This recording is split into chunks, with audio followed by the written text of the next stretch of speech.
Oke, selamat datang di Orbar Podcast. Kali ini saya bersama dengan dua orang tamu. Pertama dari akademisi ya, Ya, dan di sini juga ada dari pengamat politik dan tata kelola pemerintahan di daerah gitu. Nah, mantap. boleh memperkenalkan diri dulu, silakan. Oke, saya ya. Dari Pak, silakan dulu Pak yang di ujung. Oke, biasa dipanggil Agus, nama lengkap Agus Samsudrajat S dari Universitas Muhammadiyah Pontianak, Prodi Kesehatan Masyarakat Kabupaten Sintang. Oke, kemudian dari Abang, silakan Bang. Ya. Oke, makasih Rik udah mengundang kami berdua Oke. di podcast kita kali ini. Ya. Saya Ireng Maulana memang banyak berfokus pada isu-isu politik lokal dan tata kelola pemerintahan lokal. Jadi saya banyak menulis analisa politik terkait dengan kepemimpinan dan tata kelola pemerintahan di banyak media online dan media cetak di Kalimantan Barat. Mantap. Oke. Ya, jadi maksud dari episode kali ini kita ini mau membahas abang-abang sekalian bahwa apa ya, situasi di Kabupaten Sintang, situasi kritis yang sedang terjadi terkait penyakit menular ya, termasuk menular juga sih dari hewan ke manusia, yaitu DBD gitu. Nah, DBD ini posisi Kabupaten Sintang berada di peringkat kedua terbanyak kasus di Kalimantan Barat gitu, dengan 8 orang meninggal dunia dan sekitar 400-an kasus terjadi gitu. Nah, maksud saya bersama bapak-bapak di sini Itu datanya ya? datanya langsung dari Dinas Kesehatan Kabupaten Sintang. Bahkan udah ada spanduk besar tuh di jalan tuh. Faktual. Faktual. Nah, Dan bisa dipertanggungjawabkan. nah, jadi podcast ini juga bentuk reaksi dari adanya ini data yang dikeluarkan gitu. Jadi kita sebagai masyarakat melihat, wah kalau segini udah bahaya nih. Nah, makanya hadirnya bapak-bapak di sini kita mau membicarakan persoalan ini, melihat kompetensinya, bagaimana pemerintah dapat bekerja, juga bagaimana penyakit DBD ini sebenarnya gitu, kenapa bisa terjadi gitu, terus penanganan apa yang lebih tepat dan bagaimana seharusnya kita bekerja sama-sama gitu menyelesaikan urusan ini, karena nggak bisa dipungkiri ya, DBD ini kan terjadi tahun ke tahun. Ya. Dan dari saya kecil pun udah akrab dengan kegiatan-kegiatan pemberantasan DBD ini Penyakit gitu. tahunan ya. Nah, mungkin boleh diceritakan dulu nih oleh Pak Agus, sebenarnya DBD seperti apa sih? Mungkin ada riset-riset gitu dari teman-teman akademisi. Gimana Pak Agus? Oke, thank you. Tapi sebelum saya jawab, saya apresiasi dulu nih sama kawan-kawan. Ya, jadi artinya di luar pemerintahan ada kelompok masyarakat sipil atau yang ibaratnya ikut memperhatikan kasus kesehatan. Artinya ada perhatian yang serius, artinya ada kepedulian dari kawan-kawan masyarakat terkait dengan masalah kesehatan. Yang ini menjadi tugas dan tanggung jawab pemerintah. Nah, artinya masyarakat juga ikut peduli. Nah, ikut bertanggung jawab juga dengan adanya ini, dan kita apresiasi bahwa ini suatu bentuk edukasi juga. Suatu bentuk edukasi dan kepedulian. Oke, terkait dengan DBD, demam berdarah dengue, ya. Ini memang penyakit menular yang juga disebabkan oleh vektor seperti nyamuk. Nah, penyakit ini sebenarnya memang udah nggak asing bagi kita kan, musiman. Nah, ada 4 tipe sebenarnya, 4 tipe atau 4 jenis demam berdarah dengue ini. Nah, ini penyakit yang disebabkan oleh virus, ya, virus dengue namanya, dan ada tipe 4 dan 1 dan 2, ada 4 tipe. Nah, virus ini menular lewat nyamuk aja. Dan ketika ada yang sakit dan digigit oleh nyamuk tertentu, yaitu nyamuk Aedes. Aedes ini adalah nyamuk yang aktivitasnya pagi dan sore hari. Nah, dan nyamuk ini ketika dia udah menggigit orang yang sakit tersebut, terutama ketika dia sakit nih. Nah, karena saat itu virus masih aktif. Nah, ketika nyamuk ini hidup, selama itulah dia bawa virus ini. Oke. Nah, nyamuk ini itu punya masa hidup kurang lebih 3 minggu. Tapi sebelum terlalu dalam soal DBD-nya sendiri, kita mau tahu dulu nih pengalaman Bapak Agus terkait urusan DBD ini gitu, sejauh mana gitu. Menarik. Sejak 2004. Saya mahasiswa kesehatan masyarakat, memang ada udah bergelut lah dari kuliah sampai bahkan skripsi saya demam berdarah dengue. Termasuk saya pernah kena demam berdarah dengue saat saya meneliti di daerah endemis. Jadi daerah yang tiap tahun selalu ada demam berdarah.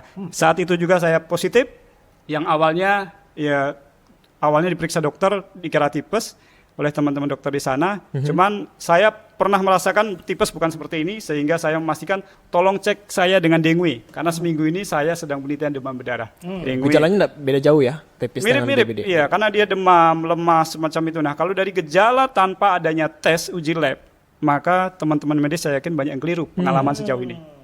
Nah, artinya harus dukungan uji lab untuk memastikan tes dengue itu ada positif virus dengue atau tidak. Nah, barulah itu betul-betul dikatakan dengue, sehingga tindakannya nggak keliru.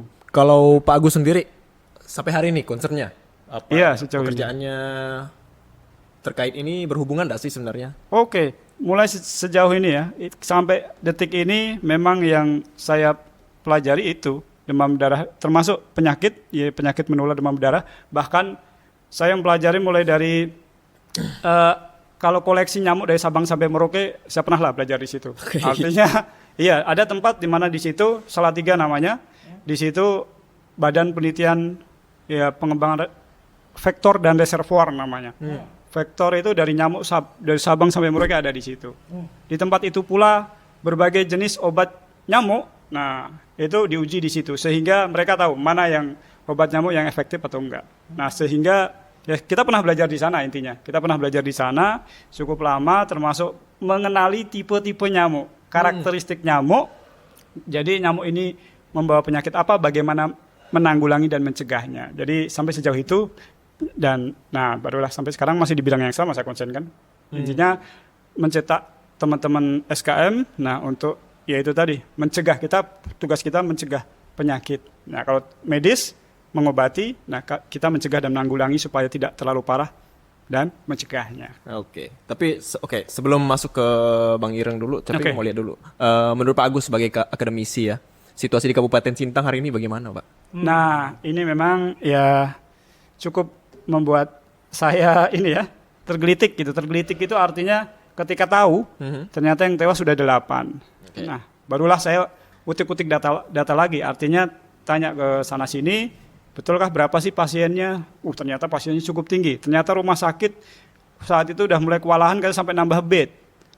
Cerita-cerita teman-teman di sana, nambah bed rumah sakit, kemudian sampai kok lihat WA ternyata banyak yang butuh darah, kirain kecelakaan.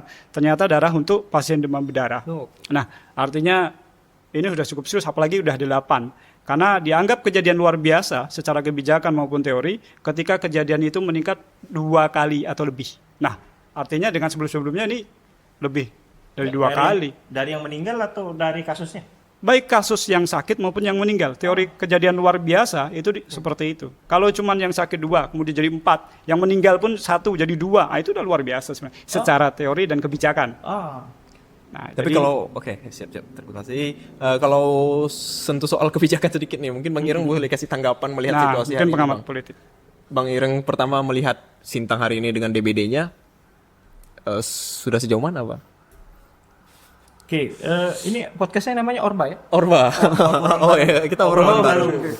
Jadi begini, pertama kalau kita bicara good governance, good government itu selalu bersanding dengan yang namanya correct leadership. Jadi tata kelola pemerintahan yang baik itu dia selalu berteman dengan yang namanya kepemimpinan yang benar. Nah kalau kita bicara kasustik seperti halnya kasus demam berdarah di Kabupaten Sintang, pertama kita harus mengoreksi soal keberpihakan. Ya, keberpihakan itu satu. Yang kedua, sense of crisis. Sense of crisis. Terus yang ketiga, gerak cepat, langkah konkret. Nah itu yang 3 hal ini menurut saya ketika kita bicara tata kelola pemerintahan di level kabupaten terkait dengan kasus meningkatnya atau bertambahnya angka DBD yang ekstrim di Kabupaten Sintang. Keberpihakan dalam hal, jadi pemerintah daerah itu secara kolektif sudah harus memikirkan bagaimana mereka yang hari ini menjadi korban atau mereka yang sudah meninggal itu segera dicarikan caranya supaya ini bisa berkurang atau tidak ada jatuh korban baru. Jadi kita jangan berpikir menunggu banyak yang meninggal misalnya begitu. Satu nyawa pun itu sudah cukup untuk membuat pemerintah kabupaten secara kolektif untuk meletakkan keberpihakan yang paling konkret. Jadi ini tidak boleh menunggu, ya. Tidak boleh menunggu. Yang kedua, bicara tadi soal sense of crisis. Nah ini saya menduga ya, pemerintah Kabupaten Sintang ini tidak punya sense of crisis, tidak punya kepekaan krisis. Jadi mereka ini sudah terbiasa bekerja di dalam situasi normal sehingga dihadapkan dengan kasus-kasus seperti DBD, kasus-kasus ekstrim seperti DBD ini gagap. Ya, berarti Tidak mengerti apa yang sudah dilakukan. Sehingga kalau kritik masuk, kemudian komplain masuk, yang mereka lakukan itu cenderung untuk membela diri. Padahal di dalam situasi krisis, manajemen krisis yang diperlukan, bukan manajemen tangkis kritik. Nah, ini salah ini. manajemen tangkis kritik. Oke. Bukan. Jadi pemerintah Kabupaten Sintang secara kolektif tuh harus memiliki manajemen krisis. Nah, disinilah nih peran bupati, peran wakil bupati, peran kepala dinas, OPD terkait diuji leadershipnya, kepemimpinannya di dalam situasi suatu krisis.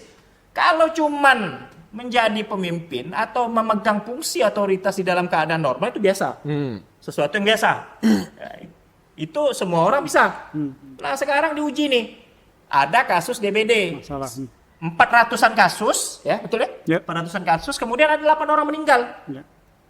Nah saya ini juga heran, dengan kasus yang 400 ini dan sudah 8 orang meninggal, kok pemerintah Kabupaten Sintang tidak memiliki sense of crisis? Dan menganggap ini situasi yang biasa-biasa saja. Padahal ini sudah 8 orang meninggal. 8 orang meninggal. 8 nyawa ini tidak bisa digantikan dengan apapun. Yang terus yang ketiga langkah konkret. Gerak cepat, langkah konkret. Jadi maksud saya, di dalam konteks tata kelola pemerintahan sudah lepaskan itu fungsi-fungsi otoritas-otoritas. Ya kawan-kawan pejabat, kawan-kawan yang memiliki tanggung jawab untuk menyelesaikan masalah ini ya silakan merancang apa langkah konkret yang harus dilakukan. Jadi jangan lagi cerita bagaimana nih kita menangkis kritik dari masyarakat terkait kasus DBD. Itu seharusnya jangan dilakukan. Karena ini bicara soal keselamatan semua orang. Fokus. Kan mereka ini dikasih fungsi, dikasih jabatan, dikasih fasilitas untuk menyelesaikan persoalan-persoalan. Pilkada kita ini kan mahal. Hanya untuk menghasilkan bupati sama wakil bupati yang gagap dalam situasi krisis. Ini kan kontraproduktif nih. Kemudian bupati dan wakil bupati yang gagap dalam satu krisis ini memilih kepala-kepala desa yang gagap juga untuk menyelesaikan situasi-situasi yang krisis. Menarik. Jadi apa fungsinya otorisasi? Apa fungsinya semua fasilitas? Apa fungsinya anggaran? Ketika dalam satu krisis orang-orang ini tidak mampu menyelesaikannya. Mereka hanya bisa bekerja dalam keadaan normal. Bukan itu yang kita harapkan. Saya pikir begitu. Ini benar-benar orba ini, obrolan. Ya, tapi menarik. Tentunya kalau melihat masukan dari Bang Ireng, pasti diperlukan kolaborasi. Kalau Pak Agus sendiri sebagai akademisi, sejauh mana terlibat melihat situasi ini gitu? Apakah gimana ya? Apakah saya sendiri saya pribadi itu agak ragu gitu. Benarkah akademisi benar-benar dilibatkan dalam upaya pengentasan persoalan ini? Ilmu gitu? pengetahuan itu benar-benar dipakai di Kabupaten gitu, Sintang untuk menangani masalah ini. Nah itu. Ini pertanyaan sulit nih kalau jawab dari sisi ini nih, sudut pandang ya. Ini artinya sudut pandang akademisi yang bisa saya jawab. Nah, memang kita pernah kemarin pernah diundang rapat. Dalam hal ini ini sebagai bentuk pentahelixnya dari sisi akademisi diundang, ada. Nah, cuman memang dari sekali itu rapat waktu itu terkait dengan penanggulangan demam berdarah yang ini memang itu penentuan KLB tidak KLB-nya saat itu. Nah, kemudian diputuskanlah, intinya singkat cerita putuskan tidak KLB. Dengan kondisi tadi, kalau ditetapkan KLB, maka BPJS Kesehatan angkat tangan untuk bisa selama ini membantu operasional pasien-pasien, bahkan operasional ambulan. Nah, dengan begitu melihat kelihatannya kondisi ini nih. Saya nggak tahu alasan Pemda lebih detailnya, sehingga dengan alasan itu, karena tidak ada BPJS Kesehatan akan angkat tangan ketika ditetapkan KLB, dan tidak ada regulasi yang kuat ketika terjadi seperti COVID misalkan. Jadi kalau COVID itu kan bencana nasional, sehingga dibuatkan regulasi khusus, BPJS bisa. Nah ketika ini hanya bencana daerah, nah nasional tidak menetapkan, nah disinilah mungkin merasa kelihatannya belum mampu, sehingga akhirnya pilihannya tidak menetapkan KLB, dan strategi lain yang dipakai. Nah sejauh ini akademisi kemarin ketika kita udah mau ini ya kemarin saya tidak dapatkan kesempatan banyak untuk ini memang untuk diskusi dan tanya jawab karena memang terbatas waktu itu. Nah akhirnya ada beberapa hal yang saya sampaikan via media akhirnya. Di antaranya adalah vaksin, ya kan. Nah karena solusi demam berdarah itu memang banyak hal. Di antaranya PSN, pemberantasan sarang nyamuk, kemudian abatisasi, melindungi diri dari nyamuk, dan salah satu upaya yang sudah ada sebenarnya dan yang memang belum diterapkan oleh pemerintah secara utuh itu adalah vaksin. Vaksin demam berdarah itu sudah ada, cuman belum bisa gratis seperti vaksin JE yang sedang dicanangkan di Kalbar saat ini. Nah ini yang kemarin juga barangkali kalau pemerintah daerah sudah banyak korban demam berdarah, bisa sedikitnya mengadvokasi pusat. Coba deh, vaksin ini kan udah ada, dikembangkan supaya kalau tidak bisa secara nasional, minimal untuk daerah-daerah yang kematiannya tinggi atau yang kasusnya tinggi, seperti JE. Nah, JE ini kasusnya nggak sebesar DBD loh. Faktanya, coba lihat kematian demam berdarah tahun lalu nasional 1000-an. JE berapa sih? Hanya itu kan jari. Tapi kenapa yang JE gratis? Kenapa yang JE gratis? Yang banyak mengorbankan nyawa udah ribuan, belum nggak? Ya, memang vaksin butuh biaya besar. Nah, tapi bagaimana mengupayakan dan mencari solusi terbaik dari semua upaya pencegahan. Nah, upaya pencegahan dan penanggulangan itu selain tadi tindakan-tindakan pencegahan seperti PSN, kemudian pengobatan kalau udah sakit. Nah, ini adalah vaksin. Yang BPOM sudah mengatakan 80-90% efektif untuk mencegah. Vaksin sebenarnya udah ada. Udah ada. Cuman selama ini yang mampu membeli adalah yang mampu membayar. Yang mampu beli, karena satu vaksin itu ternyata ranknya sekitar 700 sampai 1 juta satu kali vaksin. Padahal karena 4 tipe demam berdarah untuk 3 kali ya sekitar 3 juta 4 jutaan. Nah itu satu kalau mau. Jadi intinya buat orang-orang kaya dan mampu membayar. Nah kalau mau vaksin mereka aman dari DBD. Nah tapi yang nggak mampu masa ya seperti itu. Nah artinya vaksin sampai ratusan ribu dan jutaan itu cenderung akan bisa jadi korban. Berisiko menjadi korban. Artinya ini kesehatan menjadi hak semua orang itu tidak sesuai dengan. Artinya orang miskin nggak boleh sakit. Nah, gitu. Nah akhirnya ketika ada wacana seperti itu udah bisa jadi. Nah memang ini menjadi advokasi ya tugas kita bersama untuk bisa bagaimana mencari solusi terbaik itu tadi. Bang Giring silakan. Saya mungkin ini ya mengambil tematik soal anggaran ya tadi Pak Agus sempat menyinggung soal anggaran. Jadi saya pikir ini tematik klise. Tematik klise yang selalu dijadikan bumper, jadikan tameng oleh para birokrat kita terkait keterbatasan anggaran. Ya kita semua tahu kalau budget dan anggaran itu pasti mengalami yang namanya budget scarcity. Berapapun anggarannya tidak akan mampu itu akan memenuhi keinginan. Nah disitulah kalian itu semua pejabat-pejabat yang ditunjuk dikasih fungsi, dikasih fasilitas supaya memikirkan prioritas. Nah mereka ini kalau pemerintah sendiri sudah mengeluh soal anggaran, ya mereka sebaiknya ya berhenti saja, letakkan saja jabatan itu. Ya semua orang akan dihadapi dengan keterbatasan anggaran. Oleh karena kalian ini dipilih, begitu ya, dianggap mampu untuk menjabati satu jabatan, satu posisi, kalian itu dianggap mampu untuk memikirkan bagaimana dengan anggaran yang terbatas ini, masalah-masalah ekstrim, masalah-masalah yang berpotensi merenggut nyawa orang, ya, menghalangi keselamatan banyak orang, itu bisa diselesaikan. Ya, jadi jangan kita cerita soal keterbatasan anggaran. Ini kita cerita bagaimana kita meletakkan mindset bahwa nyawa orang itu harus diselamatkan, bahwa keselamatan masyarakat itu nomor 1 dan prioritas. Jadi bupati, wali kota, bukan wali kota, wakil bupati, para kepala dinas, itu jangan cerita bahwa kita tidak punya anggaran. Ini cerita bagaimana memprioritaskan keselamatan nyawa banyak orang. Ya. Oke. Nah, disitulah wewenang, fungsi, otorisasi itu diberikan supaya kalian itu bisa mikir, supaya kalian itu bisa bekerja, cepat menangani persoalan-persoalan langsung yang dihadapi oleh masyarakat. Nah, kalau pemerintah itu sudah bicara mereka tidak berdaya karena tidak anggaran, ya sudah, masyarakat akan mengadu kepada siapa lagi? Iya. Oh, Oke. gitu. Tapi Ya, lanjut. Abang mau lanjut selesaikan Lanjut, oke. Nah, kalau sebelum terlalu jauh ya Bang Ireng ya. Mungkin ya pemerintah juga telah melakukan penanganan gitu. Tapi kalau kita lihat saya rasa kalau saya pribadi melihat tidak lebih dari sekedar sosialisasi terkait 3M atau bahkan yang terbaru itu secara formalitas mengoleskan minyak ke anak di sekolah dasar dan itu pun tidak semua sekolah dasar di Kabupaten Sintang gitu. Nah, sejauh mana gitu program-program ini sebenarnya efektif dan sebenarnya apa sih upaya konkret yang benar-benar bisa mengentaskan masalah ini gitu? Ya, ya.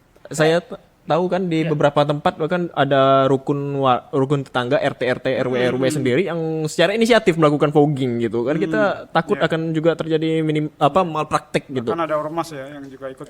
Tentu kita ambil inisiatif semua kalau kita udah menilai pemerintah tidak mampu bekerja gitu kan menangani persoalan ini ya kita harus ambil inisiatif tau. Ya tadi kembali lagi ke pertanyaan gimana gitu. Oke. Sejauh ini ya. Jadi memang untuk penanggulangan DBD itu semua namanya tadi prioritas kata Bang Ireng keselamatan. Ya, semua udah tahu bahwa upaya penyelamatan itu tidak hanya sebagian. Iya. Harusnya gitu kan. Benar. Semua orang tahu bahwa upaya itu harus dilakukan semua dan harus continue. Ya. Harus continue keberlanjutan. Ini yang penting. Bukan hanya gegap gempita di awal, gitu kan hanya untuk misalkan kita serius, tapi otomatis masyarakat juga akan tahu keseriusan itu hanya di awal atau memang sampai akhir. Nah, artinya itu keseriusan maksudnya sampai akhir. PSN itu kan yang namanya PSN 3M itu nggak cukup dilakukan sekali, tapi rutin seminggu sekali. Kenapa seminggu sekali? Nyamuk itu dari telur menjadi nyamuk itu 5-7 hari. Nah 5-7 hari. Kalau hanya sekali dibasmi di fogging fogging itu hanya untuk membunuh nyamuk yang dewasa. Oleh sebab itu fogging saja nggak cukup. Nah akhirnya pemberantasan sarang nyamuk. Maka pemberantasan sarang nyamuk itu harus dilakukan serentak, bukan hanya di 1 titik 2 titik saja. Itu sebabnya sebenarnya pemerintah dari level pusat ini kalau bisa misalkan level kabupaten yang memberikan bukan hanya himbauan, mungkin lebih kepada tugas kepada camat, lurah sampai level RT untuk membentuk kader atau memeriksa rutin dan bukan hanya periksa, akhirnya dilaporkan. Jadi ada yang juga mana laporannya tiap minggu nih. Ya cek angka bebas jentiknya tiap minggu nih mana. Nah, itu menjadi sebuah yang harus dilakukan rutin. Ketika ada daerah yang rutin, faktanya memang dan sains membuktikan jika semakin banyak upaya itu dilakukan dan continue, itu bisa mencegah, meminimalisir kasus. Nah, secara sains demikian. Pertama begini ya, saya tidak heran dan tidak terkejut seperti yang diceritakan oleh Pak Agus. Jadi memang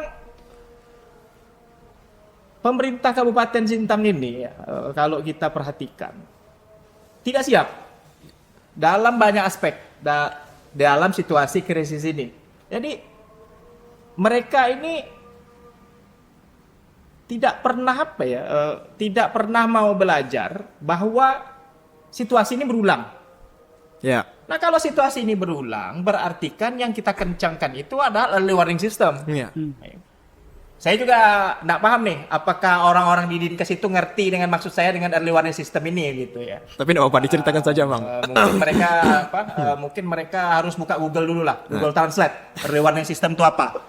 Gitu ya. Sehingga ketika kasus sudah terjadi, proses pencegahan itu dilakukan pada saat korban sudah jatuh, pada saat kasus sudah ratusan. Padahal kan kalau kita lihat urutan-urutannya, ya langkah pencegahan inilah dilakukan lebih awal, lebih lama, sebelum tren kasus ini bertambah. Nah disitulah fungsi early warning system. Bagaimana early warning system itu bekerja? Bisa bekerja kan begitu ya? Ya libatkanlah tadi para akademisi, para cendekiawan, para ahli yang mengerti soal keilmuan di bidang Ya. ini. Tapi kan ini tidak. Sudah tidak paham dengan yang maksud dengan early warning system, tidak mau bertanya kepada yang ahli, ujung-ujungnya membuat kegiatan-kegiatan seremonial supaya kelihatan bekerja. Padahal kegiatan-kegiatan seremonial itu tidak ada hubungannya dengan pemberantasan kasus DPD yang sudah tinggi. Oke, menarik. Kan ini apa ya? Ini kan pekerjaan yang sia-sia. Ya kan? Dalam situasi yang krisis masih kepengen menunjukkan kalau mereka itu sedang bekerja. Padahal secara faktual, secara kuantitatif kasusnya 400 yang meninggal 8 orang. Ya, oke. Kan begitu. Jadi maksud saya untuk di kemudian hari ya, ini untuk kemudian hari. Siklus kan terjadi ya, siklus terjadi. Maka mitigasi ya, pencegahan, early warning, penanganan pada saat ada kasus, pasca kasus itu satu kesatuan. Iya. Itu satu kesatuan. Sepakat. Saya tidak mengerti ya, apakah orang-orang di Dinkes itu mengerti dengan kata integrasi ya? Saya juga tidak paham nih. Nah, kalau masih tidak paham, lihat lagi Google tuh. Orang-orang Dinkes ini harus lihat Google itu. Apa ini maksud dengan cara kerja atau manajemen terintegrasi? Nah, supaya mereka paham nih bahwa pekerjaan-pekerjaan untuk mengatasi satu krisis itu diperlukan langkah-langkah dan tahapan. Ya. Jadi kan orang-orang Dinkes ini ya, kalau kita lihat ini kan sudah terlalu lama tidak pernah dikritik, sehingga kalau kritik masuk mereka seperti orang yang tidak paham ya, kesalahan mereka sendiri. Ketidakberesan ini kan ya, karena mereka tidak paham nih manajemen integrasi ya kan, sehingga kasus ini berulang, sehingga orang meninggal. Ini kan karena orang lain saja yang meninggal, coba kok keluarga mereka sendiri yang meninggal ya kan. Ya. Kan begitu.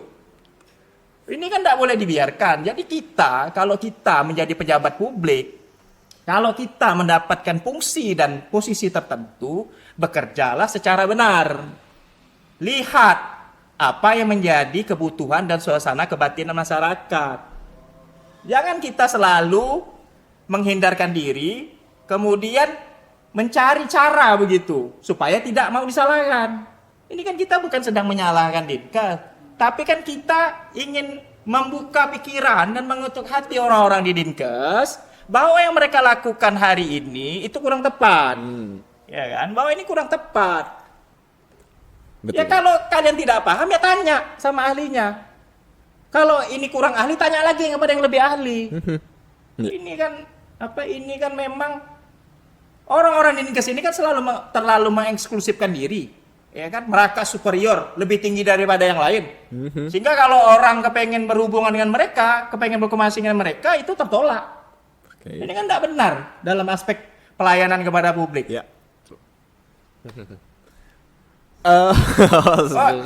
Kayaknya kita perlu kopi. Perlu kopi nih. Perlu kopi. Perlu kopi. Menarik. Tapi sambil Saya kopi tuh. Sambil minum kopi gitu. kopinya, tapi Pak Agus juga boleh menanggapi, Pak. Keterlibatan sejauh ini, Pak Agus sebagai akademisi. Pak Agus kan sekarang concern lagi ini ya, kesibukan juga mengajar di salah satu kampus di Kabupaten Iya. Sintang gitu. Oke. Nah, keterlibatan universitas mungkin atau Pak Agus yang sendiri sebagai dosen yang juga terlibat di situ, apalagi mungkin teman-teman di Dinkes juga adalah mereka yang pernah Pak Agus didik bicara soal urusan ini gitu. Gimana Pak? Silakan Pak. Oke, ya kalau saya dan kami itu semenjak DBD naik, nah itu terlibat di rapat, kemudian setelah rapat, nah itu kemarin ya paling dari mahasiswa ya, mereka meminta mahasiswa untuk turun membantu PSN di beberapa tempat itu. Nah, jadi baru itu pun baru sekali mahasiswa turun PSN ya. Jadi sejauh ini itu yang keterlibatan. Jadi mahasiswa saya rapat sekali, kemudian mahasiswa diminta untuk bantu datang berapa orang, nah untuk mengawal PSN. Nah, cuman memang, nah ini kan baru sekali, kita belum lihat nih keberlanjutannya, keberlanjutan. Dan sejauh ini saya belum melihat bahwa ada kebijakan yang cukup ini, ibaratnya resmi terkait dengan level atas sampai level bawah, bahkan ke jajaran RT, bahwa untuk melaporkan atau membentuk kader PSN pantau jentik ya seperti itu. Nah, ini di seluruh level sehingga itu harus dilaporkan secara rutin. Nah, ini harus ada yang mengejar itu. Kalau nggak ada yang mengejar rutinitas itu tadi sebagai upaya pencegahan, maka kemungkinan, nah ini udah bisa ibarat prediksi seperti BMKG, kasus DBD bisa akan naik lagi, bahkan bisa lebih. Mengingat Kemenkes tadi bilang Ada kemungkinan naik lagi. ada kemungkinan bisa lebih kalau kita tadi tidak waspada di awal dengan upaya pencegahan yang masif, yang kontinu. Nah, tadi artinya apalagi ini bukan hanya di Sintang. Nah, ternyata kasus kematian sudah merata hampir di Kalbar. Tadi Sintang nomor 2, Mempawah nomor 1. Nah, ternyata kabupaten lain Sanggau 5 juga kematiannya. Nah, terbaru untuk kemarin. Iya, dan hanya satu kabupaten yang kemarin belum melaporkan kematian terakhir saat rapat. Itu yang saya tahu. Dan semuanya sudah melaporkan kematian. Artinya, nah ini kan perlu diwaspadai semuanya. Oke, Sintang waspada, kabupaten lain, tapi minimal kita selamatkan dulu lah yang Sintang, kan gitu. Sehingga ketika orang lain mau menyebut kok itu, nah upaya kita bisa membuktikan kita rutin PSN. Nah, angka bebas jentiknya bagaimana? Nah, minimal ada bukti tadi yang bisa ditunjukkan terkait dengan PSN-nya aktif, kadernya aktif. Nah, sampai level bawah pada bergerak serentak gitu. Bahkan kalau di beberapa daerah di Jawa itu sampai kalau ada jentik dikasih bendera. Itu sampai ada peraturan desanya. Dibuat perdes. Jadi kalau ada jentik dikasih bendera, ada jentiknya. Jadi semacam ini ya, hukuman sosial. Nah, gitu. Sehingga kan malu, sehingga besoknya dia bersih, sehingga ketika dicek seminggu lagi, nah, itu terlaporkan ada datanya. Jadi wilayah ini yang aktif bebas jentiknya, angka ABJ-nya, angka bebas jentiknya itu sekian. Nah, itu sehingga ada data itu. Pak, Selain data kasus kematian. Ini imajinasi Bapak. Bukan imajinasi. Imajinasi Bapak kalau Pemda Sintang itu melakukan hal ini. Iya, ini Hayalan ya? Ini hayalan Bapak ya? Contoh, ini contoh. Oh, contoh. Contoh. Saya pikir tadi ini, Pengalaman. saya juga kaget itu. Kalau Pemda Sintang mampu bekerja sesistematis itu. Ini harapan. Oh, ternyata ini harapan. Iya. Imajinasi ini ya? Ini harapan kita bersama. Iya, saya juga langsung kaget itu. Emangnya Bang Ireng melihatnya seperti apa, Bang? Ini harapan ya. Sejauh ini saya masih pesimis. Pesimis. Kalau Pemda Kabupaten Sintang ini secara kolektif itu mampu bekerja di dalam situasi krisis seperti ini. Karena saya begitu sebagai seorang pengamat politik dan tata kelola pemerintahan lokal itu belum melihat indikasi-indikasi ke arah sana. Jadi Sampai kasus segini ya. indikasi bahwa mereka ini akan bekerja di dalam manajemen krisis itu tidak ada tanda-tandanya. Tidak ada apa? Kita tidak melihat. Misalkan bupati melihat atau wakil bupati melihat bahwa orang-orang ya, pejabat-pejabat, birokrat mereka yang berhubungan langsung dengan penanganan krisis ini tidak mampu bekerja, maka mereka mengambil alih misalnya begitu. Mengambil alih. Bupati atau bupati atau wakil bupati mengambil alih ini. Peran yang seharusnya mampu dieksekusi secara pantas begitu di lapangan oleh kepala-kepala dinas atau oleh birokrat atau oleh pejabat-pejabat itu langsung diambil alih.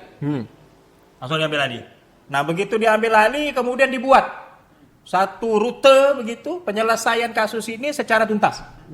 Itu belum pernah melihat. Kita belum melihat. Belum pernah lihat ya. Terus yang berikut tuh yang paling penting itu kita ini jarang melihat pejabat publik kita itu minta maaf kepada masyarakat ketika mereka tidak mampu menyelesaikan sesuatu. Apalagi yang menyangkut dengan hilangnya nyawa orang. Nah, itu tidak pernah itu gitu. Tidak pernah kita saksikan.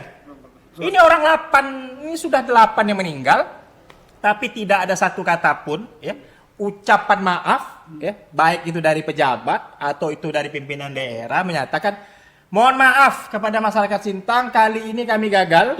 Ternyata kami kecolongan, sudah 8 orang meninggal, kasusnya 400, pelayanan kami pun masih buruk. Ya, kami mohon maaf, tapi kami akan perbaiki ini dengan langkahnya begini. Langkah ini langsung saya ambil alih sebagai pimpinan daerah. Karena saya anggap kepala-kepala dinas ini, birokrat-birokrat ini tidak becus. Mereka ini tidak becus. Karena mereka tidak becus, saya ambil alih. Itu sebenarnya yang harus dilakukan. Kalau itu sudah dilakukan, yang tadinya hayalan, ini yang tadi kan hayalan nih. Imajinasi. Imajinasi tadi. Imajinasi ini Saya pikir ini membangkitkan semangat semua orang. Bisa jadi nada ya. Nah, kalau itu sudah dilakukan, baru pemerintah kabupaten itu ngomong soal partisipasi. Baru ngomong soal partisipasi. Tapi kan sekarang ini kan belum itu sudah ngomong partisipasi masyarakat itu lemah. Mereka itu tidak cukup membantu pemerintah kabupaten dalam pencegahan demam berdarah. Langsung vonis ya. Vonis. Kalau sudah begini baru ngomong bahwa keterlibatan masyarakat itu penting.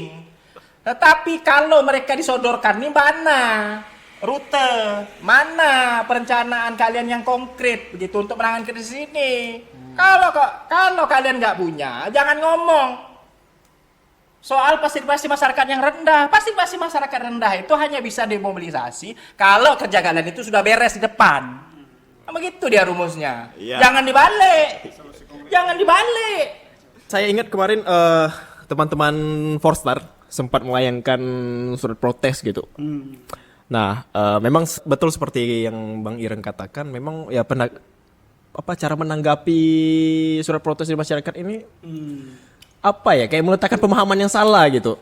Bahwa ya ini untuk membuka pikiran, bukan malah merasa disalahkan gitu. Ya kan? Kita ketahui sama-sama bahwa ini situasi yang berat dan kalau cara menanggapi masih seperti ini pun ya betul kata Bang Giring, ini mungkin imajinasi bahwa menangani persoalan DBD ini. Nah, mungkin kalau dari Bapak-bapak sekalian di sini nih pengalaman pribadi gitu terkait DBD penanganannya gitu. Penanganan ya. Silakan Pak Pak Agus silakan Pak Agus Oke. Saya ceritakan. tidak punya pengalaman pribadi soal DBD. Wes. Tapi saya punya kritik baru. Oh, silakan. Tapi setelah Pak Agus ngomong. Oke. Setelah Pak Agus ngomong, silakan Pak Agus. Sabar Bang ya. Jawab Pak Agus. Lanjut Pak Agus. Kita ngopi dulu Pak Agus. Kita bagi pengalaman nih. Jadi ini pengalaman pribadi, baik. Nah, terutama ini saya juga peneliti tapi sekaligus tadi udah cerita ya. Ya. Udah jadi pasien DB udah. Nah, anak istri juga udah. Anak istri itu kena DB juga sebenarnya di tahun lalu sebelum. Oh. Anak istri. Jadi anak saya kena, kemudian udah di fogging juga. Sebenarnya fogging itu tiap tahun kan. Fogging itu tiap tahun. Cuman ada sisi yang belum rutin tiap tahun ini adalah PSN yang saya belum lihat. Rutin laporannya, ya kan, kemudian datanya. Nah, itu belum tahu kita seberapa aktif sih PSN kita di beberapa daerah. Nah, ini kan belum kita lihat. Kemudian terkait dengan pengalaman tadi, nah ini juga yang menjadi perhatian kita bersama bahwa ketika fogging itu nggak bisa sembarangan fogging. Nggak bisa sembarangan fogging. Kenapa nggak bisa sembarangan fogging? Namanya fogging ini bahan-bahannya kan 1 racun dan 2 solar. Nah, solar ini kita tiap tahun langganan asap kan, kebakaran asap. Itu aja dah cukup buat kita sesak napas. ISPA banyak. Nah, apalagi ini solar ditambah racun nyamuk. Nah, artinya fogging ini tadi secara sains pengetahuan itu dilakukan ketika ada satu kasus atau lebih yang terduga ada penularan di situ baru di fogging. Faktanya banyak daerah yang memang, nah ini entah masyarakat juga ada beberapa ya, bahkan kemarin memang mungkin yang seharusnya tidak dilakukan akhirnya. Nah, ini fogging dan tanpa pemberitahuan lagi. Tanpa pemberitahuan. Ada beberapa, saya nggak tahu tuh yang fogging siapa, tapi informasinya ada ormas. Nah, yang fogging, masalahnya anak dan istri saya tuh asma, ya kan? Asma.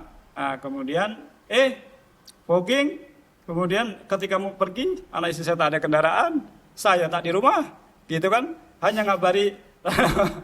Ini ya saya hanya berharap dan berdoa supaya selamat ya, asmanya tidak kambuh. Oke. Artinya kalau fogging itu nggak diberitahu, ini bahaya. Jadi ada teknik-teknik fogging yang harus dipelajari oleh beberapa orang. Niat membunuh nyamuk jangan sampai bunuh orang, itu aja. Ini malah. Ya tapi oke. Ini ada masyarakat inisiatif melakukan fogging. Aku tidak sopan.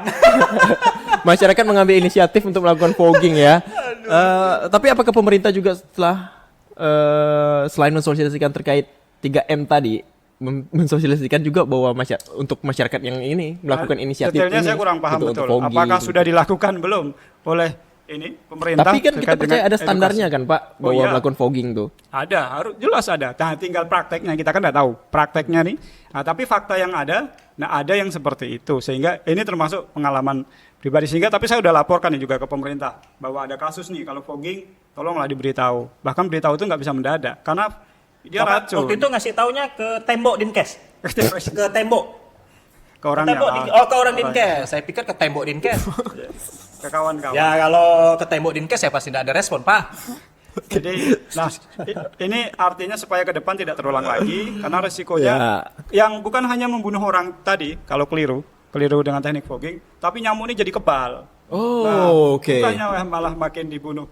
Ini juga karena dosisnya nggak tepat, caranya nggak tepat, nyamuk itu makin sakti, makin bertahan, bukannya makin mati dibunuh. Dan Dengan ini fogging. harus dilakukan serempak ya, bukan cuma RT Betul, sebelah. ini harus RT kan- sebelah enggak. Iya, serempak. Tapi tadi dengan kriteria kasus-kasus tertentu ya. Kalau nggak ada penularan udah. Maka yang penting itu PSN tadi.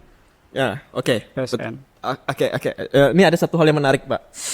Kita tahu dinas kebersihan di sini ada ya. Dinas kebersihan. Ya, kita ada di dinas kebersihan kan. Baru dengar, Bang. Jauh sekali Pak mainnya, Pak. Dari Dinkes ke Dinas Kebersihan. Saya belum ada kritik nih untuk Dinas Kebersihan. Sebelum nanti sambil disiapkan, Bang. Oh, iya. Nah, jadi apa ya? Karena kritik yang saya siapkan itu Dinkes ini.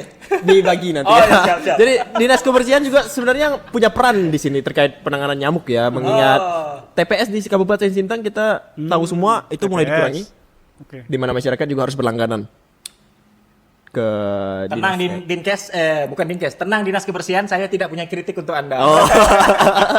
Saya hanya menyiapkan kritik saya untuk Dinkes. Bagaimana ini bisa sinkron gitu, Pak, dengan upaya apa ya, membersihkan sarang nyamuk tadi itu? Oke, mau dikaitkan dengan itu ya? Ya, silakan Pak Agus. Karena ya itu menarik tuh bagi saya, kalau masyarakat banyak juga yang keluar kan bahwa sini buang sampah susah, sini buang sampah susah, kan? Akses jauh.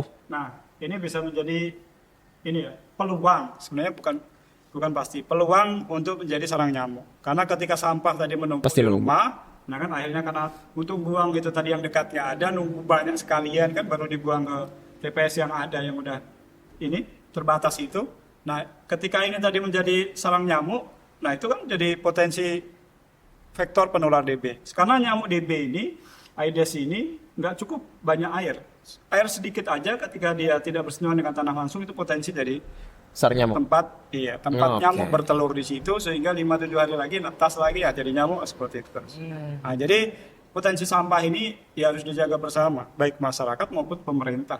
Artinya menjadi potensi juga dan ini ya artinya kan bisa jadi karena itu, bisa jadi karena itu ada peluang-peluang dengan lemahnya titik-titik sampah, buang sampah tadi kemudian menimbulkan potensi nyamuk. Apalagi dengan dukungan cuaca yang panas, pemerintah bilang kalau semakin panas suhu ini, kita panas-panas seperti ini, itu semakin ganas nyamuk. Oke. Nah, artinya ini yang juga menjadi perhatian. Bang Irang punya kritik sekarang?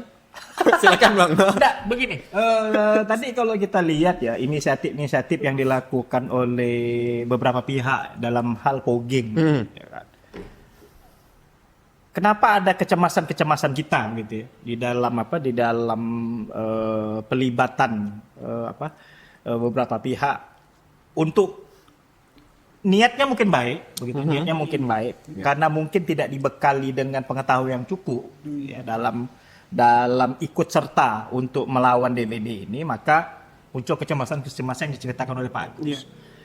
Nah, kecemasan-kecemasan ini mungkin tidak bisa terjadi begitu ya. Tidak bisa terjadi kalau skenario desain ya, penanganan krisis manajemen di dalam melawan DBD ini dibuat secara rapi oleh pemerintah Kabupaten Sintang. Ya. Sehingga inisiatif-inisiatif tadi dari para pihak yang niatnya memang baik begitu, ingin membantu, tidak menimbulkan kecemasan, ya kan. Ya kita dalam posisi ini tidak ingin menyalahkan para pihak ini, gitu, pihak ini. Tetapi kan ini kan memang bekerja secara random, ya kan? Ya. Bahasa orang Mutiara itu asal terpak. Kenapa mereka memilih mengambil inisiatif itu? Karena mereka menganggap Dinkes, Pemkat Sintang itu tidak bisa diharapkan, sehingga tidak bisa diharapkan. Maka tadi ini. Ya. Selemah-lemahnya iman yang mereka bisa lakukan bawa mesin fogging ya kan untuk mengasapi lingkungan mereka karena dalam pikiran mereka pengetahuan mereka dulu itu taunya memberantas nyamuk pakai fogging, kan begitu. Ya. Ya jadi karena mereka merasa tindakan konkret atau skenario konkret di dalam krisis manajemen melawan DBD ini tidak ada dari pemerintah kabupaten, ya, tidak tercetus begitu dari Dinkes, maka tadi para pihak ini mengambil inisiatif. Ya jangan salahkan mereka. Iya. Kemudian ternyata di lapangan ini menimbulkan kecemasan. Ya. Masalah baru. Ini masalah baru kan? Masalah baru. Nah sekali lagi, ini kan karena gagap. Kita gagap melihat bahwa ada ancaman serius dari krisis DBD ini, tetapi kita menanggapinya dengan respon yang biasa-biasa saja. Mungkin memang tidak mampu bekerja di bawah tekanan. Ya kan? Tidak mampu bekerja di bawah tekanan. Begitu ada tekanan, semuanya memble. Semuanya tidak tahu apa yang harus dilakukan. Karena apa? Karena sudah terlalu terbiasa bekerja di dalam keadaan normal tanpa konsep. Oke. Nah, begitu, tanpa konsep. Begitu dihadapkan dengan manajemen krisis, yang itu harus benar-benar membuat langkah-langkah yang terkonsep, baik, rapi, nggak ada yang mampu. Nggak ada yang sanggup. Nah, sehingga cara penanganannya pun sangat sporadis. Wah, sporadis. Siapa yang bisa, dia yang akan melakukan. Siapa yang merasa tergerak, dia yang bergerak. Tetapi tidak ada orkestrasi dari pemerintah kabupaten, ya kan? Orkestrasi itu tidak ada. Sehingga masyarakat ya sudah mengambil inisiatif sendiri. Jadi udahlah Dinkes untuk kali ini ya coba habis mudah-mudahan cepat selesai ya. Iya. DBD ini belajar lagi lah. Oke. Belajar lagi, lebih banyak diskusi ya, buka pikiran gitu kan, rendahkan sedikit ego, coba lebih banyak mendengar dulu, kan kasus-kasus krisis seperti ini kan tidak hanya di DBD. Ya. Ya. Mungkin kita akan menghadapi Penyakit yang lain. penyakit-penyakit yang lain Ya. yang ini membutuhkan keterampilan di dalam krisis manajemen. Betul. Ya. Padahal kita udah dihantam 3 kali bang, COVID, banjir, DBD. Ya. Situasi kritis yang sama gitu. Betul. Jadi maksud saya, ini kan berulang nih. Pemkab Sintang diuji. Ya kan, kalau pandemi Covid itu tidak hanya Kabupaten Sintang, Ya. gitu, tidak hanya Kabupaten Sintang. Ini manajemen krisis yang lebih tinggi lagi, Ya. gitu kan. Dan kita tidak mungkin lah mengharapkan pemerintah Kabupaten Sintang yang tidak sanggup menghadapi krisis kecil semacam DBD ini untuk Menyelesaikan urusan COVID yang pandemi global. yang global. Itu kan tidak masuk akal, ya kan. Ini balik lagi Pak, imajinasi nih. Imajinasi lagi nih. Nah, ini imajinasi yang berulang. Iya, oke. Jadi kita ini sampai kepada kesadaran bahwa kita ini membayangkan sesuatu yang ideal ya dari para otoritas, padahal mereka yang memiliki fungsi, mereka yang memiliki otoritas ini sebenarnya tidak berkompeten. Tidak berkompeten. Kan Masih bagus ada mimpi. Ya. tapi kan yang sayangnya ini mimpinya ini dari kita yang tidak punya apa-apa ini, yang tidak punya jabatan, yang tidak punya fungsi, yang tidak punya otoritas, yang tidak punya aparatur, yang tidak punya anggaran. Mimpinya bisa berasal dari kita. Saya ini bingung nih. Mereka yang pejabat ini, mereka yang pimpinan daerah ini, kok bisa nggak punya mimpi? Oke. Kok nggak bisa berimajinasi? Beda mimpi kali. Benar nih kata Pak Agus nih, mungkin beda mimpi. Beda mimpi. Iya. Nah, kok nggak punya mimpi begitu? Nah, kalau sudah nggak mampu bermimpi, nah ini dalam situasi yang agak mengkhawatirkan nih. Ya, mengkhawatirkan ini nih. Secara kolektif nggak punya mimpi. Itu aja mimpi. Parah. Kan ini agak berat. Ini mungkin kayaknya perlu asupan gizi. Asupan gizi Lagi-lagi gizi. supaya ya Berkaitan.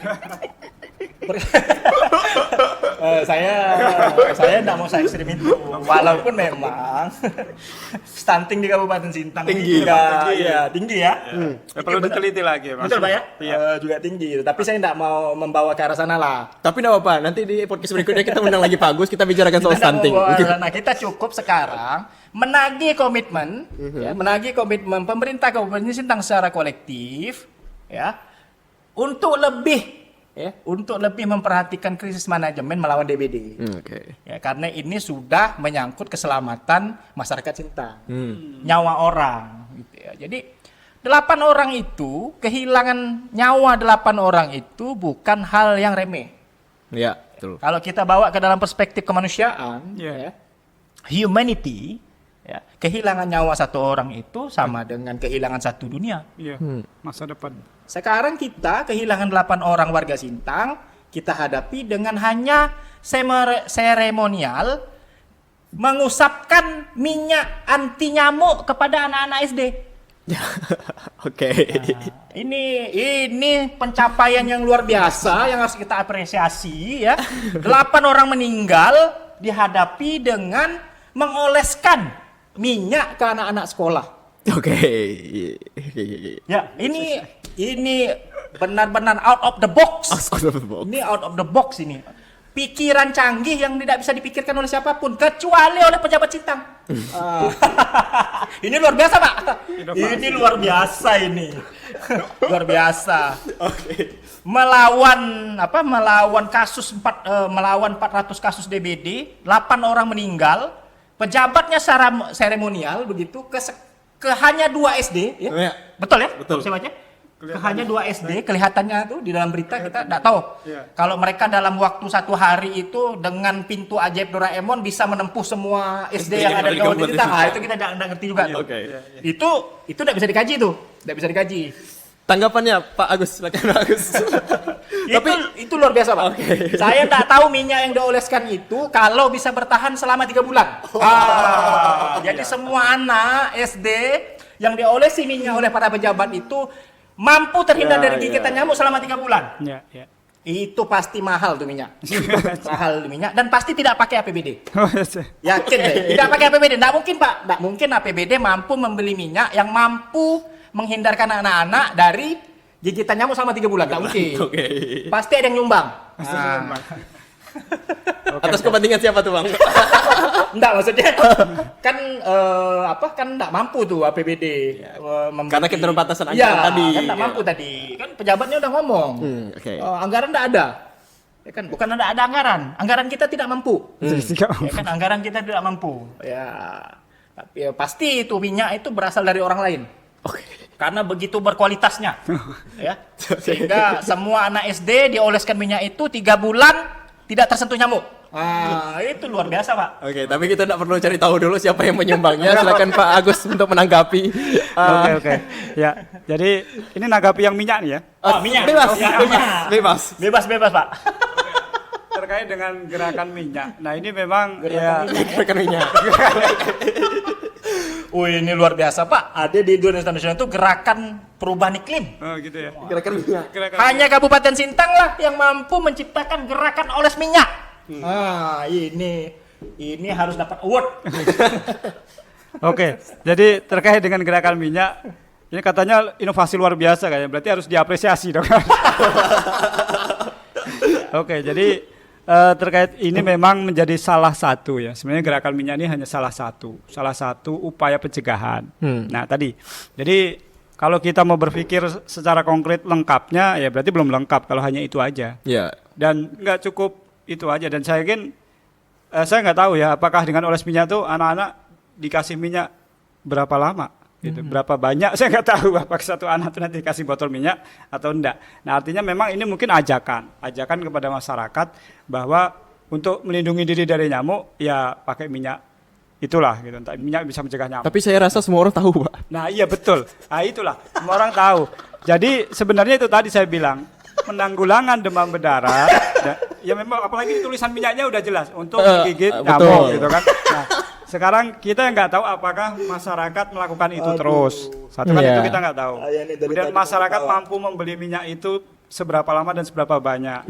Nah, ini menjadi sebuah tolak ukur yang kalau mau dicek betul-betul ya. Nah, kemudian ya tadi kalau memang upaya lainnya tadi kan meminimalisir nyamuk. Nah, sebenarnya upaya minimalisir nyamuk udah dilakukan belum dengan PSN tadi? Satu, ya kan? Kemudian yang kalau sudah itu dilakukan, bagaimana dengan upaya pencegahan lain lagi? Nah, kalau udah ada kasus berarti tadi upaya pengobatannya atau pencegah penular baru. Jadi pencegah penular baru. Jadi begini, untuk yang sudah kasus banyak seperti ini, itu makanya kemarin saya ada bilang kecepatan pelaporan data. Ya, nah ini terkait data nih Pak. Apa Pak? Terakhir update Kecepatan kemarin. pelaporan data adanya kasus baru. Ya. Kecepatan Pelaporan data kepada publikasi adanya kasus baru. ini harapan. Iya, harapan lagi lah. Imajinasi baru. Harapan. Imajinasi baru. Iya emang ini harapan karena Percepatan ya, kecepatan laporan Data. kasus baru. kasus baru. Ya ini hayalan baru, imajinasi baru. Luar biasa Pak Agus. Iya.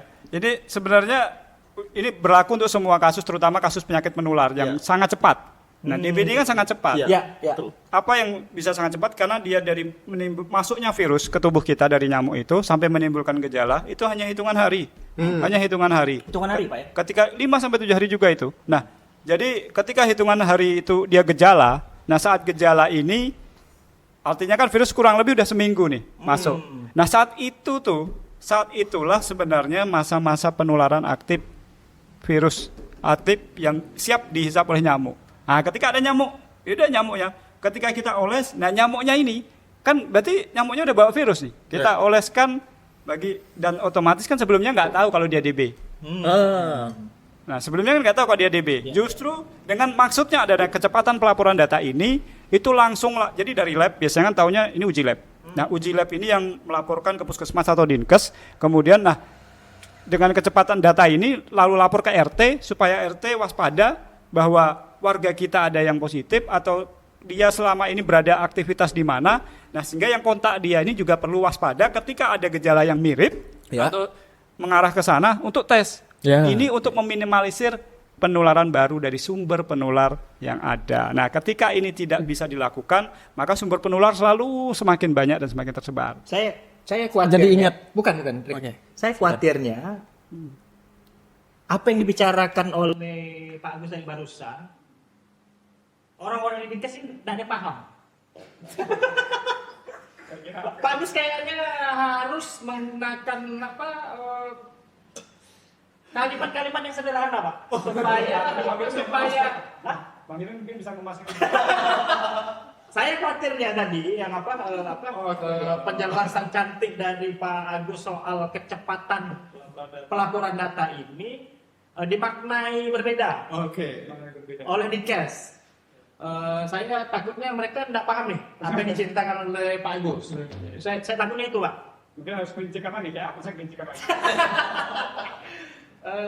Ya mudah-mudahan lah Pak. Bisa diterima teman-teman. Iya, ada 1-2 orang yang bisa paham menangkap. Mungkin paham mereka pun masih menggunakan artificial intelligence Pak. Pakai AI.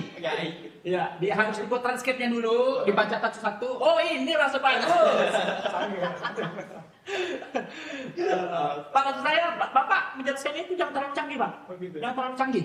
Padahal biasa. Iya, padahal itu biasa ya, jangan terlalu canggih. Saya takutnya kalau terlalu canggih, maksud baik Bapak ini tidak bisa dicerna, tidak bisa dicerna. Saking canggihnya ini ya. Pak, ini kita sedang berhadapan dengan kemampuan pemerintah kabupaten yang hanya bisa mengoleskan minyak Pak. Ya Pak, ini harus paham ini. Jadi jangan dikasih konsep yang berat-berat. Tidak sanggup tuh orang Dinkes mikirkan itu. Tidak sanggup. Jadi sebenarnya ini nggak berat ya. Oh ya, coba. Ini sudut pandang tadi. Iya. Jadi sudut pandang. Sebenarnya kalau tinggal siapa yang kita tahu ya, bahwa data itu kan pertama dari lab. Nah, tinggal lab ini sekarang udah, kalau zaman dulu kan belum ada HP, belum ada WA itu. Ya. Sekarang dengan cukup WA, dengan cukup menginformasikan ada kasus baru. Nah, kemudian laporlah ke beberapa tadi jajaran terkait puskesmas Dinkes supaya jadi laporan cepat itu diinformasikan juga ke RT. Karena sejauh ini saya nggak tahu ya sekarang ya. Tapi sebelumnya itu biasanya pelaporannya ketika sudah pulang masih ya, baru dilaporkan, bahkan selamanya. Maka kita nggak tahu, maka orang sekitar pun nggak bisa waspada. Ternyata di dekat dia, lingkungan dia ada kasus baru. Nah, itu. Jadi kewaspadaan dengan sumber lokal itu menjadi sebuah ini. Sekarang kalau masalah pelaporan ini kan mungkin masyarakat awam. Jadi harus ya yang tahu tadi dari teman-teman yang berkomas tadi. Kalau memang masyarakat tahu sih bisa. Ya. Kan tahunya dari hasil uji lab. Ya, tapi sebenarnya ada satu hal yang kayak yang terjadi di tempat soal DPD kemarin itu habis di tempat. Tapi kita sampaikan di soal habis terkait data ya Pak.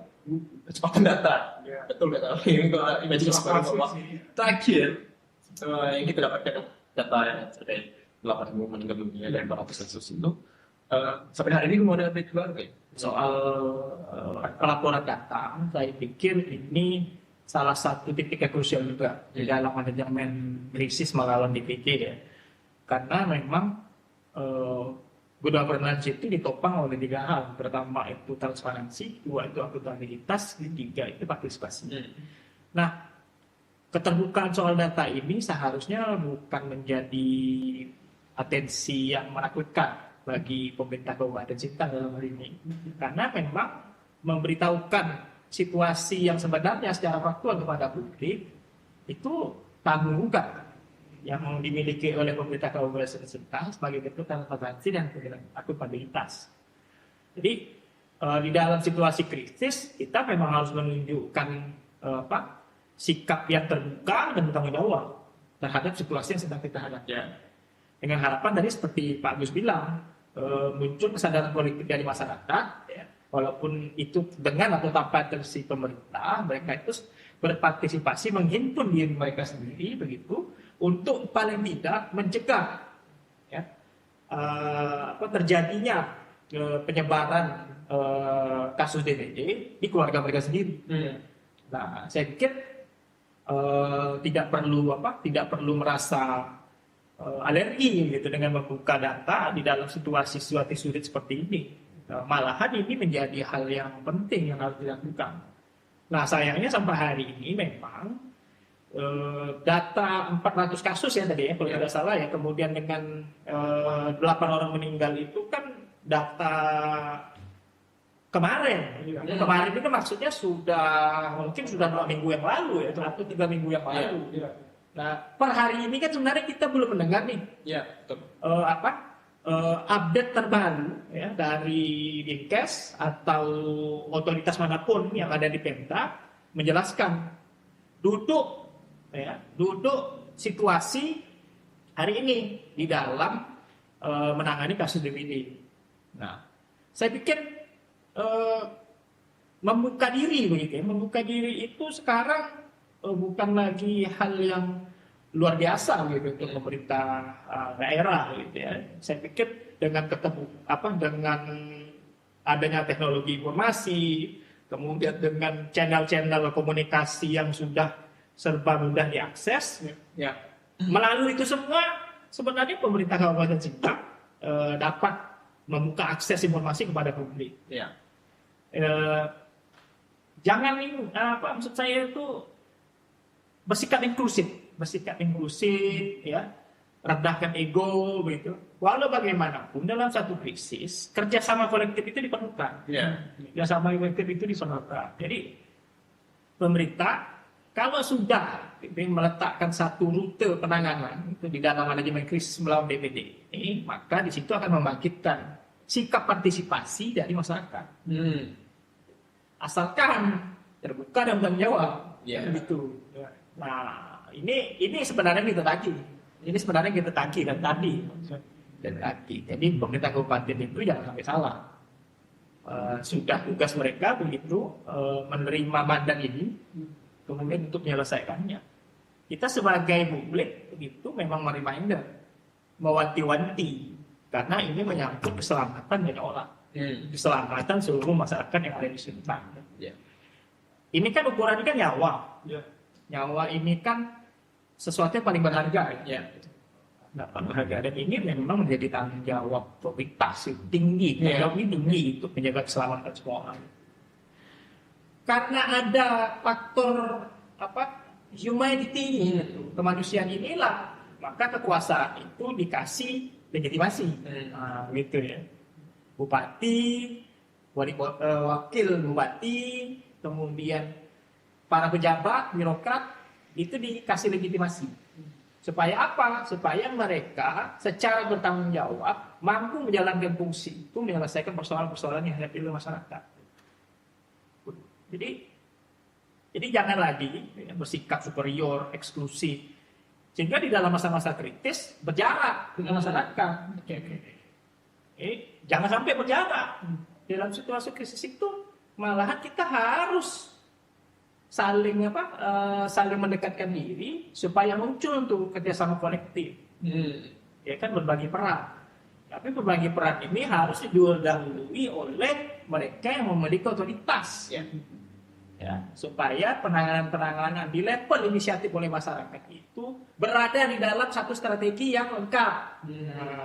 Ada roadmap-nya. Ya, ada roadmap. Ada roadmap. Betul, strateginya jelas. Ya, mungkin ini bisa jadi sekalian masukan dari Bang Heron ya untuk pemerintah juga. Nah, kalau dari akademisi gimana? Rekomendasi kira-kira? Oke. Secara sains mungkin. Ya. Jadi rekomendasi ini memang ya semua harus berjalan. Jadi memang jelas tugas akademisi itu dia minimal memberikan saran atau rekomendasi, baik itu untuk level pengambil kebijakan maupun juga masyarakat. Karena pasti semua kan punya peran dan fungsinya masing-masing sesuai dengan posisinya. Ya, oke. Masyarakat tidak akan bisa mengambil posisi mengambil kebijakan rusak. Nah, sehingga disinilah masyarakat biasanya juga bergerak juga macam-macam. Bergerak kalau sudah ada perintah, atau sudah ada informasi minimal. Nah, ketika tidak ada informasi itu, ya maka wajar ketika tidak ada gerakan, kan bisa jadi seperti itu. Nah, apa itu yang direkomendasikan untuk kita dari pemerintah dulu lah ya. Nah, untuk pemerintah, memang tadi yang pertama adalah upaya pencegahan DBD itu sebaiknya secara komprehensif. Komprehensif mulai dari pencegahan sarang nyamuk, selain juga dari populasi minyak. Ya. Jadi ini harus rutin. Harus rutin seminggu sekali. Jangan seremonial. Iya, tidak cukup sekali. Yang penting adalah kontinuitas dan tadi keluasan. Jadi keluasan keserempaan tadi itu seberapa banyak dan seberapa luas. Ini yang harus bisa dipastikan oleh pemerintah. Apakah ini rutin tidak, seberapa banyak, seberapa luas. Nah, ini kalau bisa dilakukan juga kan masyarakat juga tahu nih. Wilayah ini udah melakukan nih, wilayah ini belum. Nah, sehingga publik pun bisa saling mengingatkan. Oh, ini muncul kesadaran ya. Itu tuh, gara-gara daerah itu tuh. Nah, itu yang nggak mau bisa jadi susah sumbernya. Nah, kan gitu. Artinya ada bukti itu yang bisa dilakukan tiap minggu dan juga harus ditagih. Nah, ini tugas menagihnya dari masyarakat, gitu kan? Atau pengejar minimal mengingatkan. Nah, jadi karena ajakan nggak cukup sekali. Nah, jam yang berwenang mengajak otomatis siapa lagi kan? Gitu. Ini tentu yang namanya positif itu dari sisi pemerintah satu. Kemudian komprehensif pencegahan tadi dari BSN, kemudian oleh nyamuk, oleh minyak tadi oke ya. Kemudian, nah ini tadi adalah upaya lainnya fogging ini kalau ada kasus ya. Fogging itu kalau ada kasus. Oh, kalau ada kasus. Kalau ada kasus dan bahkan tidak cukup satu, kemungkinan dua. Tetapi juga fogging tadi harus betul-betul lah, jangan sampai tadi kan ini. Oke, mal praktik. Saya jadi mal praktek. Niatnya ini membantu malah menimbulkan kecemasan. Niatnya membunuhnya, malah bisa membunuh manusianya. Oke. Karena jangan dianggap sepele Ya. Dan fogging itu tidak cukup di luar rumah, bahkan sebenarnya di luar rumah kan perlu evakuasi. Pemberitahuannya jangan mendadak. Oke. Karena untuk evakuasi pindah rumah, mengungsi sementara, membenahi beberapa makanan, kemudian hewan di dalam itu perlu waktu. Perlu waktu dan jangan main-main dengan fogging ini. Kemudian yang berikutnya adalah pencegahan. Nah, ini ada upaya yang tadi ada yang ini vaksin. Nah, upaya lain ini nggak bisa masyarakat sipil yang ini kan otomatis pemerintah berwenang, apalagi banyak daerah yang sudah banyak kasus, ini bisa bersatu. Beberapa daerah, kabupaten kota, misalkan mengadvokasi pemerintah pusat. Kalau dorongan bawah kuat, kan ada kebijakan tertentu dari bottom up yang saya tahu berbagai belajar itu, sehingga kebijakan itu muncul dari bawah, tidak harus dari atas. Nah, dari bawah ini bagaimana ya tadi? Ada kalau nggak ada pelaporan, nggak ada upaya dorongan, tentu pemerintah pusat akan biasa-biasa saja. Tapi bagaimana kalau dianggap pelaporan ini dianggap sebagai apa ya? Intinya udah berupaya. Oke. Intinya udah berupaya. Nah, artinya kan udah ada solusi itu, solusi vaksinnya. Kalau nggak ada, oke. Masalahnya sudah ada. Masalahnya kan masyarakat nggak mungkin semua mampu membeli vaksin yang seharga itu. Iya. Yang jelas ini efektif selain dari beberapa upaya. Nah, kita lihat memang penanganannya seperti apa. Kemudian selain tadi vaksin, ya, sudah PSN, kemudian ada lagi data di data. Ya. Ya kan? Nah, data ini juga bukan wewenang masyarakat. Yang tadi saya klasifikasikan mana yang wewenang pemerintah otoritas, itu adalah data, publikasi data, kecepatan publikasi data, ketepatan publikasi data. Ini bisa mencegah kasus baru, ya, meminimalisir kasus. Nah, itu untuk pemerintah. Kemudian bagaimana untuk masyarakat? Nah, masyarakat otomatis harus dibimbing tadi, harus diarahkan, dan juga kalau diarahkan juga jangan, nah, baratnya jangan diaktif, berusaha untuk aktif, minimal membantu PSN tadi. Syukur nanti masyarakat juga boleh, saya yakin ini punya hak untuk bisa memberikan bagaimana sih menjadi memantau detik yang baik, bagaimana sih coding yang baik, ya kan, bagaimana sih melakukan pencegahan secara komprehensif itu. Jadi masyarakat bisa dijadikan agen gitu kan? Iya betul, pas sekali. Siapa lagi? Ya mungkin saya yakin keterbatasan SDM Puskesmas, Dinkes, saya tahu berapa orang Ya. di situ kan kita tahu semua. Terlakukan ini berapa? Sekarang PSN kan perlu bagus. Nah, maka di sini kan peran masyarakat ya harus aktif untuk PSN rutin seminggu sekali. Ya tapi betul Bang. Tapi saya ragu, jadi ragu gitu. Sampai hari ini sosialisasi pasti dilakukan. Antara sosialisasinya yang belum clear, sehingga tidak dipahami, atau masyarakat memang menjadi kebal gitu. Karena kita tidak bisa meletakkan posisi apa ya, seperti narasi yang dipakai teman-teman yang takut dikritik ini, bahwa masyarakat memang belum sadar, masyarakat tidak sadar gitu. Iya. Kembali ke narasi yang ada ini. Ada narasi masyarakat. Nah, gitu. Masyarakat tidak peduli ya, tidak Betul. sadar atau Tidak tolak. Ya. Memang ada itu jelas, posisi itu jelas di antara itu memang. Tetapi setidaknya ya, ada bukti-bukti yang bisa dilakukan terkait dengan kalau memang tidak sadar mana yang belum PSN kan kayak gitu. Jadi ketika kita sudah ada upaya, jadi ajakan tadi, ajakan bagusnya sih memang resmi. Resmi misalkan dari pimpinan daerah kepada level sampai level RT. Nah itu semacam tugas untuk membuat atau mengecek, melaporkan, ya kan, seminggu sekali PSN.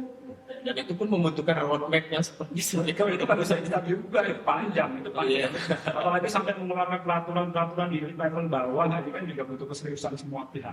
Nah termasuk di sinilah peran masyarakat. Sehingga ketika masyarakat dan juga otoritas yang berwenang menjadi gerakan bersama tadi, nah itu kan indah. Gitu. Bukan hanya indah hasilnya bisa kita mengatur bersama. Itu sih. Mungkin Bang Irin ada tambahan? Ya, kan kita sering mengenal kata role model.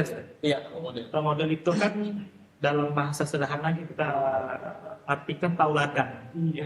Ya. Kenapa istilah role model ini muncul di dalam tata kelola pemerintahan kita? Karena sedikit sekali yang bisa dijadikan contoh. Gitu ya. Itu inti dari role model. Nah, sekarang ini kita mengetuk ya, pikiran dan hati pimpinan daerah, kemudian para pejabat dan birokrat kita yang memiliki tanggung jawab langsung ya, terhadap penanganan kasus DPD ini. Untuk sekali ini saja, coba tolong jadi role model, jadi tauladan, sehingga penanganan yang serius ya, melalui manajemen krisis melawan DPD ini dapat kita banggakan, dapat kita jadikan role model kepada siapa saja yang menghadapi situasi yang sama ya, seperti yang dihadapi oleh sebentar. Jadi kalau hari ini pemerintah kabupaten Sintang merasa mereka ini di dalam banyak kerja belum menjadi role model, coba buktikan melalui penanganan terhadap kasus DPD kali ini. Iya. Sekali ini saja, Tantangan ya bekerja secara beres, tuntas dan benar, supaya kata role model itu bukan imajinasi, ya, harapan mimpi gitu. Jadi saya pikir birokrat kita, para pimpinan OPD itu memiliki cukup kemampuan. Kepala daerah kita, bupati dan wakil bupati memiliki cukup political will, political will di dalam menyelesaikan masalah ini. Saya pikir kalau kedua kamar ini sudah dalam satu frekuensi, coba jadikan kasus DBD Kabupaten Sintang ini menjadi role model bersama. Sehingga apa? Begini, sekali pemerintah ini membuktikan kalau mereka itu berkompeten di dalam menyelesaikan banyak masalah, disitulah trust publik itu terbangun.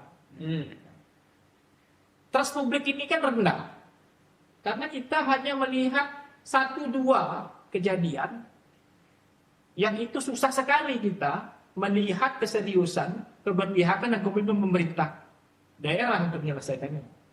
Sehingga muncullah istilah role model. Kalau di banyak aspek tata kelola kita ini yang ditopang oleh birokrasi mampu bekerja secara benar, tidak ada istilah role model. Karena semuanya contoh, karena semuanya tauladan begitu. Karena ketiadaan kerja yang beres, kerja yang membanggakan, maka satu saja ada contoh di mana satu unit kerja itu mengerjakan secara benar, itu langsung dibilang role model. Seharusnya kan kerja-kerja role model ini kan kerja-kerja yang setiap hari harus dilakukan. Ya kan? Ya, jadi biasa ya. Iya, jadi biasa begitu. Karena ini tidak biasa mengerjakan dengan tuntas, dengan pencapaian baik, maka begitu ada satu yang mewujudkannya, itu langsung disebut role model, itu langsung disebut tauladan. Seperti resminya. Ya, jadi buruk, ada yang baik itu disebut role model. Tidak wajar harusnya. Tidak seharusnya. Iya, itu bisa. Iya, sehingga kalau ini baik, tidak ada istilah role model. Karena semuanya bisa dibanggakan, karena semuanya bisa jadi contoh. Nah, sekarang ini kita meng-urge gitu. Urge itu apa ya dalam bahasa Indonesia? Mendesak ya. Mendesak bisa, kemudian menghimbau, bahasa pemerintah itu menghimbau. Supaya mereka yang punya fungsi, supaya mereka yang punya otoritas, supaya mereka yang berada di dalam kekuasaan itu mengerti bahwa keselamatan semua orang itu prioritas. Tidak ada yang lebih tinggi daripada itu. Tidak ada yang lebih tinggi daripada itu. Kalau ini sudah bisa kita jaga, maka persoalan-persoalan lain yang tidak menyangkut nyawa orang itu akan dapat mudah kita selesaikan. Ya, jadi saya rasa ini cukup panjang pembahasannya, dan sebelum closing lah, mungkin ada closing statement dari masing-masing. Silakan Pak Sul, boleh. Oke. Ya. Itu sepanjang masalah. Jadi intinya mari kita bergerak bersama sesuai dengan fungsinya tadi. Kami dari akademisi siap untuk bisa memberikan edukasi. Siap juga kami sudah menurunkan dan siap untuk membantu mahasiswa untuk bisa PSN rutin minimal lingkungan kita. Dan ini supaya bisa menjadi contoh tadi kan perlu model. Saya nggak tahu nanti kalau syukur diikuti oleh semua pihak. Jadi minimal nanti akan kita lakukan, setelah juga pemerintah bahwa apa yang sudah kami lakukan karena tadi segala upaya pencegahan DBD itu harus dilakukan komprehensif. Nah, sehingga disinilah titik vital dalam upaya penurunan kasus. Jadi oke, mari kita bergerak bersama. Itu aja. Kalau panggil, Saya mungkin ingin menyampaikan bahwa ini sangat mudah sebenarnya membatalkan semua kritik kita ini, membatalkan semua keraguan kita ini, membatalkan semua kecemasan kita hari ini terhadap kasus DBD yang sedang dihadapi oleh Kabupaten Sintang. Sederhana. Semua yang punya otoritas, semua yang berada di posisi, semua yang memiliki fungsi, bekerja secara benar, bekerja secara terarah, bekerja secara beres, maka semua yang kita khawatirkan, semua yang kita kritik, semua yang kita cemaskan akan batal dalam diri. Jadi bukan hanya mimpi, bukan hanya imajinasi. Jadi posisi ini yang harus dipahami oleh pemerintah Kabupaten Sintang, bahwa semua yang lahir dari kesadaran kita itu harus dituntaskan. Ini kan kalau kita sedang berada dalam kesulitan, maka seharusnya bekerja itu hati nurani. Jadi jangan lagi melibatkan ego pribadi, ya, lagi bergerak dengan hati nurani, selesaikan masalah ini karena kitalah yang dipilih, ya, oleh semesta ini, oleh demokrasi, oleh rakyat untuk menyelesaikan persoalan-persoalan dengan kekuasaan, dengan jabatan, dengan posisi kita hari ini. Ini tidak usah takut. Kedua dengan Oke. Ya, terima kasih dari masukannya semua, terus closing statement terakhir, dan juga terima kasih telah menghadirkan diri pada podcast kali ini. Nah, tentunya akan ada podcast-podcast lain yang berkembang dan akan ada episode baru menyesuaikan situasi-situasi yang terjadi gitu dengan dinamika yang ada di daerah khususnya ya. Ini sekali lagi terima kasih kepada Pak Agus dan menyiapkan diri sesuai dengan kapasitasnya menyampaikan apa yang ada dan sudut pandangnya. Bang Miran juga sangat menarik sih.